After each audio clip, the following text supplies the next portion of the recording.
कहानी शुरू होते ही हमें बाप बेटे को दिखाया जाता है जो इस वक्त बोट में बैठे हुए थे। पता चलता है कि ये दोनों मगरमच्छ पकड़ने के लिए आए थे। उनमें से बेटा टॉयलेट करने के लिए किनारे पर जाता है, लेकिन जैसे ही वापस आता है तो वो देखता है कि किसी ने बहुत ही दर्दनाक तरीके से उसके फादर को मार डाला था। लेकिन इससे पहले कि वो कुछ सोच समझ पाता या फिर कुछ कर पाता, अचानक से कोई पीछे से आकर सिर्फ अपने हाथों से ही उसे दो टुकड़ों में विभाजित कर देता है, जो कि ये हादसा बहुत ही दर्दनाक तरीके से दिखाया गया है। इसके बाद हमें दिखाया जाता है बेन नाम के लड़के को, जो अपने कुछ फ्रेंड्स के साथ फेस्टिवल में आया हुआ था। हाल ही में उसके 7 साल की फ्रेंड ने उसे छोड़ दिया था, जिसकी वजह से वो काफी अपसेट हो चुका था। उसको भुलाने के लिए, मन बहलाने के लिए इस फेस्टिवल में आया था, लेकिन उस फेस्टिवल में बहुत ही ज्यादा लड़कियां थीं, जिन्हें देखकर उसे और भी ज्यादा याद आ रही थी। वहां पर उसने किसी के मुंह से हॉन्टेड स्वैप टूर के बारे में सुना था, इसीलिए वो वहां पर जाने का प्लान बनाता है। उसके बाकी के फ्रेंड्स में, जिसका नाम मार्कस था, वो ना चाहते हुए भी वो जाने के लिए तैयार हो जाता है। वो दोनों उस स्वैप पर जाते हैं जहां पर ये टूर्स करवाए जा रहे थे। वहां का ऑनर उन्हें बताता है कि अब वो टूर नहीं करवाए जाते, मतलब कि वहां पर अब जाना अलाव नहीं है। लेकिन फिर भी वो उन्हें दूसरी स्वैप का एड्रेस बता देता है जो ये टूर अभी भी करवाए जा रहे थे। एड्रेस लेने के बाद दोनों उस स्वैप पर जाते हैं और वहां वो एक एंड्रयू नाम के लड़के से मिलते हैं जो ये टूर करवाता था, और वहीं पर 2 मॉडल्स भी मौजूद थे। वो दोनों अपने डायरेक्टर डक के साथ इस टूर पर जा रही थी। टिकट्स लेने के बाद वो दोनों टूर बस में जाकर बैठ जाते हैं। हम देखते हैं कि उसी बस में और भी लोग बैठे होते हैं जो कि उसी टूर पर जा रहे थे। एंड्रयू उस बस को ड्राइव करके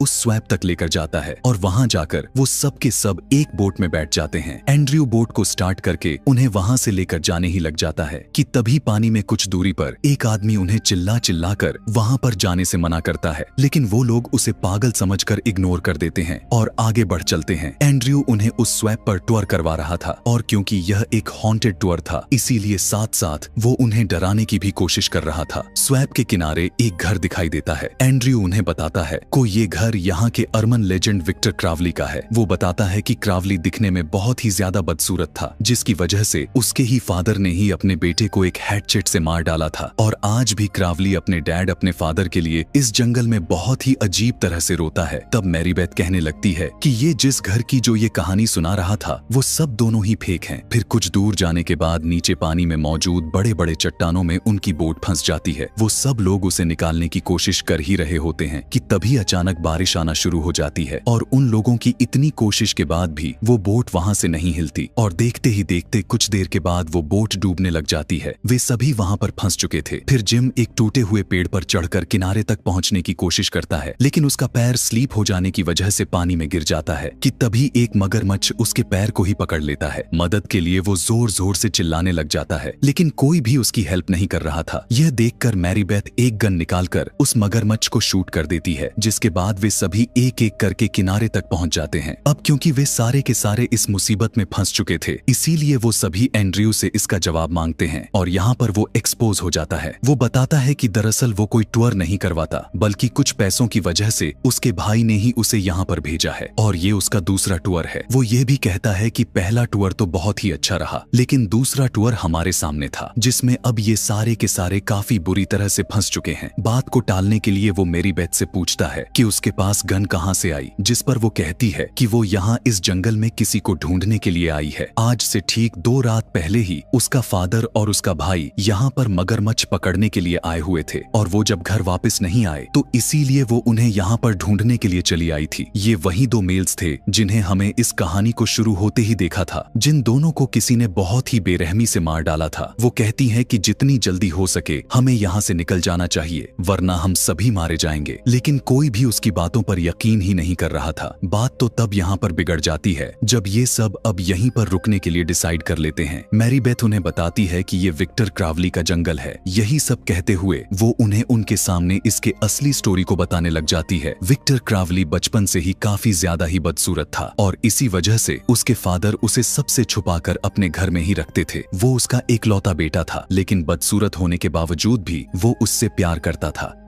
वहाँ के जितने भी बच्चे थे उससे डरने के बजाय उसे काफी डराते थे और उसका मजाक भी बनाते थे, और यही वजह थी वो दोनों अपने सिटी से दूर उस जंगल में रहा करते थे। और एक दिन हैलोवीन की रात जब विक्टर का फादर घर नहीं था, तब कुछ बच्चे घर के बाहर से उसको काफी परेशान करने लग जाते हैं। वो बच्चे पटाखे जलाकर घर के अंदर फेंक रहे थे ताकि डर कर विक्टर बाहर आ जाए, लेकिन उन पटाखे की चिंगारी से घर के डोर्स पर आग लग जाती है और विक्टर क्रैवली अंदर ही फंस जाता है। इतनी ही देर में विक्टर के फादर वहाँ पर आ जाते हैं और यह देखते ही वे सारे बच्चे वहाँ से फौरन से निकल लेते हैं। उसके फादर डोर को ओपन करने की बहुत कोशिश करते हैं, लेकिन इसका कोई भी फायदा नहीं होता और तब उसके फादर एक हैचेट को लेकर उस दरवाजे को तोड़ने लग जाते हैं। लेकिन वो यह नहीं जानते थे कि दरवाजे के दूसरे साइड पर विक्टर क्रैवली खड़ा हुआ है। दरवाजा जैसे ही टूटा तो उसके हाथ से छूटकर वो हैचेट सीधा जाकर विक्टर के सर में लगा, जिसकी वजह से उसकी मौके पर ही मौत हो जाती है। अब अपने बेटे की डेथ की वजह से उसे आंखों के सामने खो देने के बाद उसके फादर को एक बहुत ही बड़ा झटका लगा हुआ था, यहाँ तक कि वो अपने ही घर में 10 साल तक बिता डाले थे। और एक दिन ऐसा आया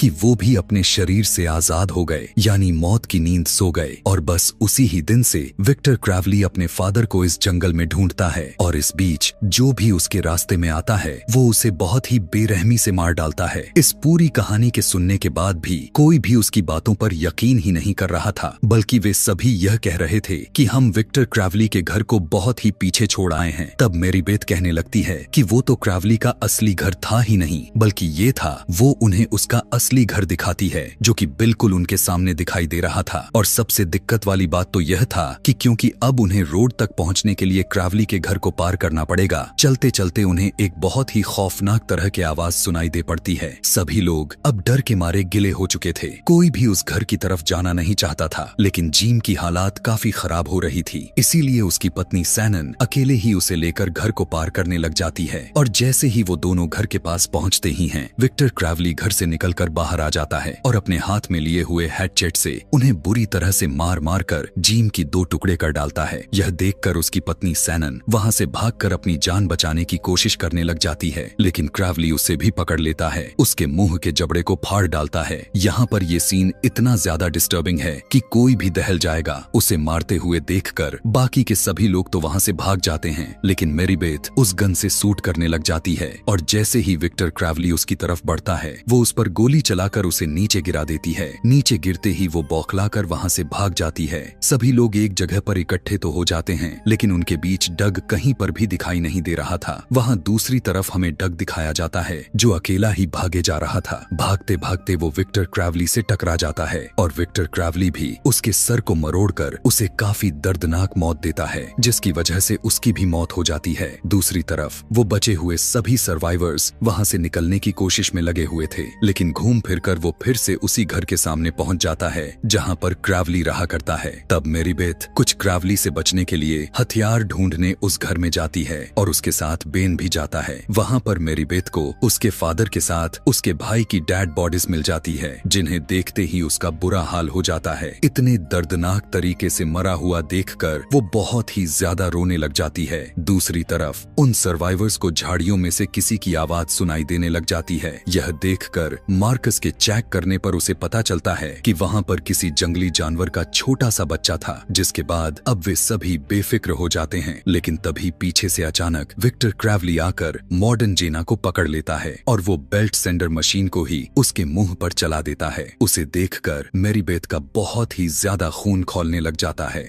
वो अपनी कंट्रोल से बाहर होकर उस पर अटैक कर देती है, जिससे वो नीचे गिर जाता है और फिर बेन मेरी बेथ को खींचकर वहां से भाग जाता है। मौके का फायदा उठाकर एंड्रयू विक्टर क्रैवली को मारने लग जाता है, लेकिन क्रैवली बहुत ही बेरहमी के साथ उसके सर उसके धड़ से अलग कर डालता है, जो बहुत ही दर्दनाक तरीके से उसकी मौत हो जाती है। जेना में अभी थोड़ी बहुत सांसें चल रही थीं, लेकिन विक्टर क्रैवली उसे जिंदा रहने का कोई मौका ही नहीं देता और वो उसे भी बहुत ही बुरी तरीके से मार डालता है। अब तक बचे हुए लोगों को पता चल चुका था कि वो यहाँ से बचकर बाहर नहीं जा सकते थे। इसीलिए अब वो विक्टर क्रैवली को मारने का प्लान करने लग जाते हैं। यहाँ पर बेन कहने लग जाता है कि उसने क्रैवली के घर में फ्यूल के कंटेनर्स देखे थे और उसकी मदद से वो लोग उसे जलाकर मार सकते हैं। इसीलिए सभी उसके घर के तरफ बढ़ने लग जाते हैं। बाहर मार्कस और मैरीबेथ विक्टर का ध्यान बटाने की कोशिश कर रहे थे तो अंदर जाकर बेन फ्यूल ढूंढने लग जाता है। दूसरी तरफ मॉडल मिस्टी बाहर पहरा दे रही थी। बेन को अंदर एक कैन में फ्यूल तो मिल जाता है, लेकिन तभी मिस्टी की बॉडी के पार्ट्स उसके ऊपर आकर गिरते हैं कि तभी वो देखता है कि क्रैवली उसके सामने भी आ चुका है। क्रैवली अभी उस पर हमला करने ही वाला था कि तभी मैरीबेथ पीछे से आकर उसे मारते हुए पकड़ लेती है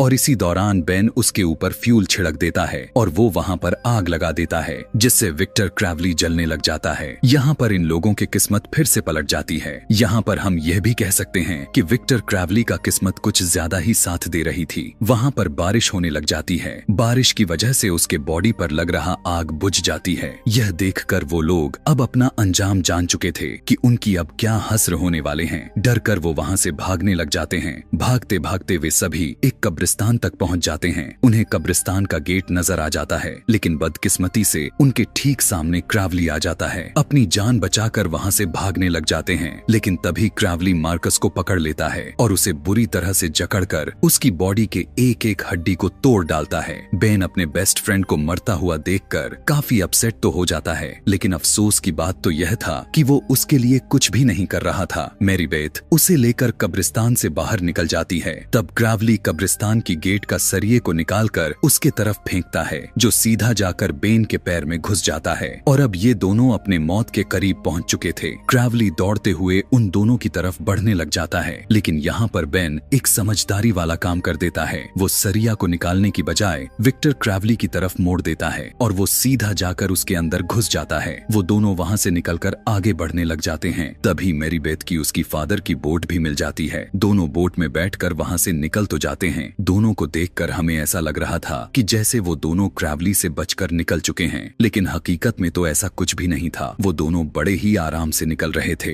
तभी विक्टर क्रैवली मैरीबेथ को पानी में खींच लेता है। किसी तरह वो खुद को उससे छुड़ा तो लेती है, लेकिन तभी उसे पानी में बेन का हाथ नजर आता है। उसका हाथ पकड़कर पानी के ऊपर आ जाती है, लेकिन तभी उसने देखा कि क्रैवली ने बेन का हाथ को काटकर खुद पकड़ रखा था। क्रैवली अब उसे भी पकड़ लेता है। यहाँ पर दोनों बहुत ही खतरनाक मुश्किल में फंस चुके थे, जिस पर मैरीबेथ काफी चीखती चिल्लाती है और उसकी चीखों के साथ ही ये दिल दहला देने वाली कहानी, ये मूवी यहीं पर खत्म हो जाती है। इस कहानी के अगले पार्ट को देखना चाहते हैं तो नीचे कमेंट में #पार्ट 2 लिखना ना भूलें। Thanks for watching.